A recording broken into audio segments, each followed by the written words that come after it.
Hi guys, kukuha tayo ng okra dahil magluluto ako ng pork sinigang.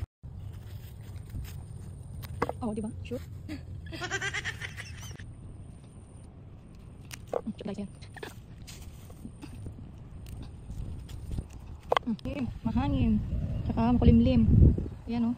Uulan na naman. Yan na guys, so nakakuha na tayo ng okra. So ayan guys, nahiwa ko na yung okra. Meron din tayong kamatis tsaka pechay. And then, meron din tayong gabi. Umpisa na natin. So ito yung isa sa mga recipe guys na kahit ulit-ulitin kong lutuin, hindi nakakasawa. Dahil masarap din kasing humigop ng sabaw guys. This time, igigisa naman natin. Kasi usually, pag nagluluto ako ng sinigang guys, hindi ko na ginigisa yan. At ayan na nga guys, gisa-gisahin lang muna natin itong sibuyas at bawang. And then, isunod natin ilagay itong pork, gisa-gisahin lang din natin. Tsaka tayo maglalagay ng paminta at patis. Pwede ring asin guys, depende sa inyo kung ano yung gusto nyong gamitin. Ayan, gisa-gisahin lang natin. At ayan, pwede na natin lagyan ng tubig. Tansya-tansya lang guys. Ilalagay ko na rin itong kamatis.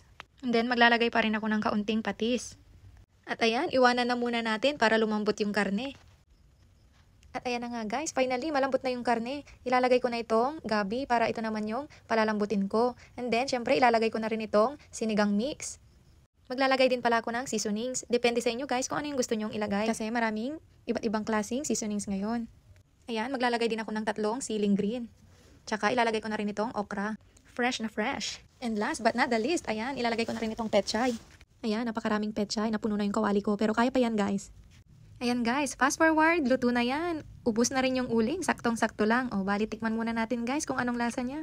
Ayan guys, sakto na yung lasa niya. Sakto lang yung asim, tsaka alat, hindi matabang. Napakasarap guys. Sarap humigop ng sabaw. Sa oras na yan guys, naku, umuulan. Napakalakas ng ulan guys. Saktong-sakto rin tong niluto kong ulam ngayon. Sinabawan, sinigang, bagay sa tag-ulan.